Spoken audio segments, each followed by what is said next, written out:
প্রিয় দর্শক, স্বাগত জানাচ্ছি সারাদিনের সংবাদে প্রতিদিনের আয়োজন রাত 11টার শীর্ষ সংবাদে। সারা বিশ্বের গুরুত্বপূর্ণ সব সংবাদের শিরোনাম জেনে নিন শুরুতেই। আবারও আলোচনায় কোটা। এবার স্কুল ভর্তিতে 5% কোটা পাবেন গণ অভ্যুত্থানে আহত নিহতদের সন্তানেরা।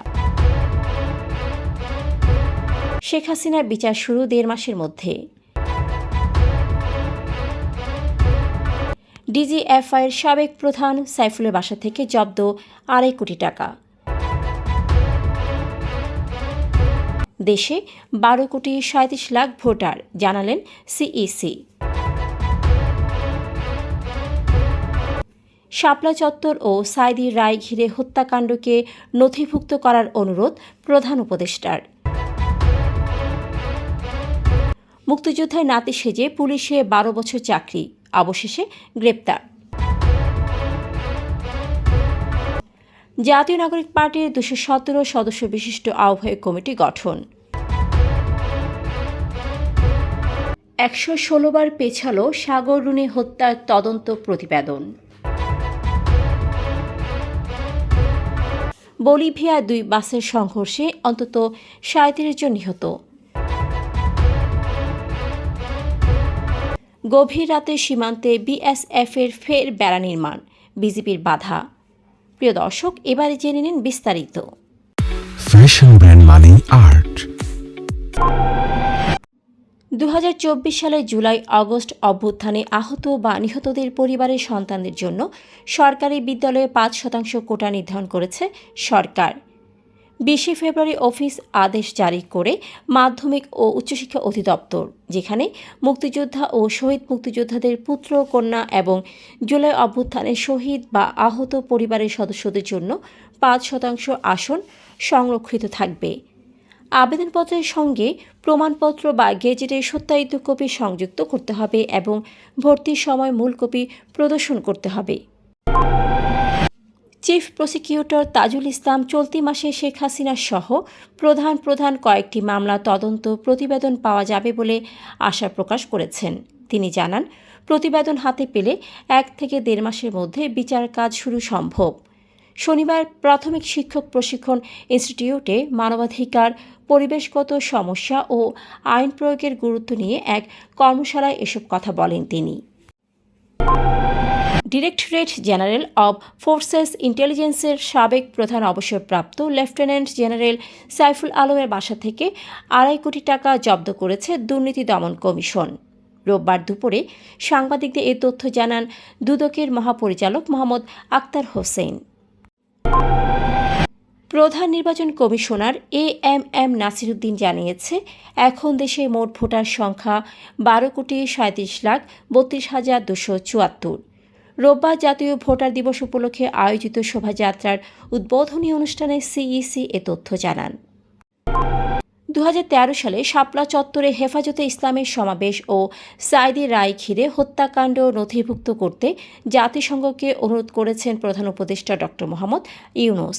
তিনি জুলাই ও আগস্টের আন্দোলনে মানবাধিকার লঙ্ঘনের প্রতিবেদন করার জন্য জাতিসংঘকে ধন্যবাদ জানান।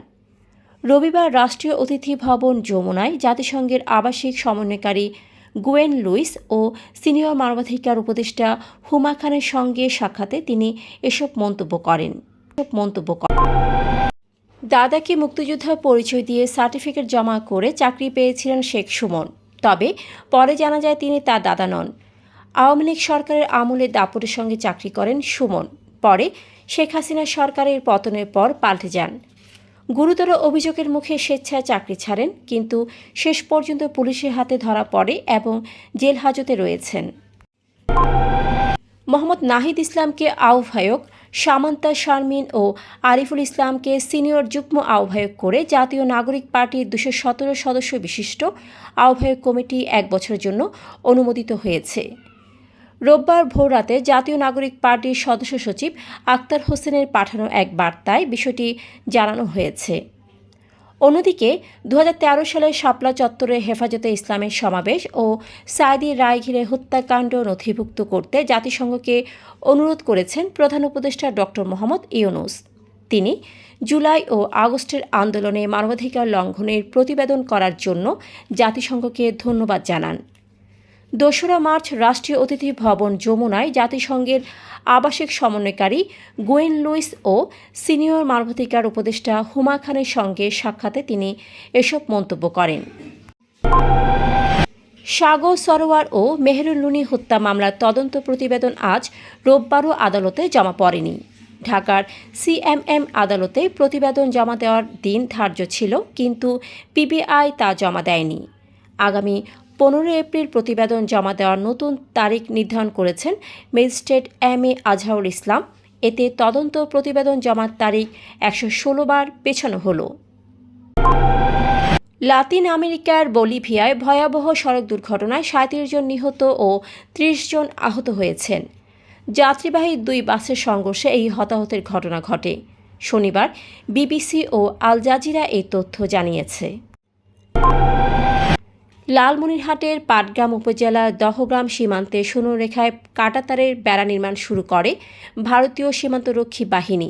তবে বিজিবি সদস্যদের বাধায় নির্মাণ কাজ বন্ধ রাখতে হয়। শনিবার বিকেলে সীমান্তের কলোনিপাড়া শূন্য রেখায় প্রায় আধা ঘণ্টা ব্যাপী বিজিবি ও বিএসএফের মধ্যে পতাকা বৈঠক হয়। দর্শক, এতক্ষণ আমাদের সাথে থাকার জন্য ধন্যবাদ। প্রতি মুহূর্তে দেশ বিদেশের গুরুত্বপূর্ণ সব সংবাদ জানতে ভিজিট করুন www.সারাদিনেরসংবাদ.com ও চোখ রাখুন সারাদিনের সংবাদের অফিসিয়াল ফেসবুক পেজে। Fashion brand Money Art. Men's, ladies, and kids wear.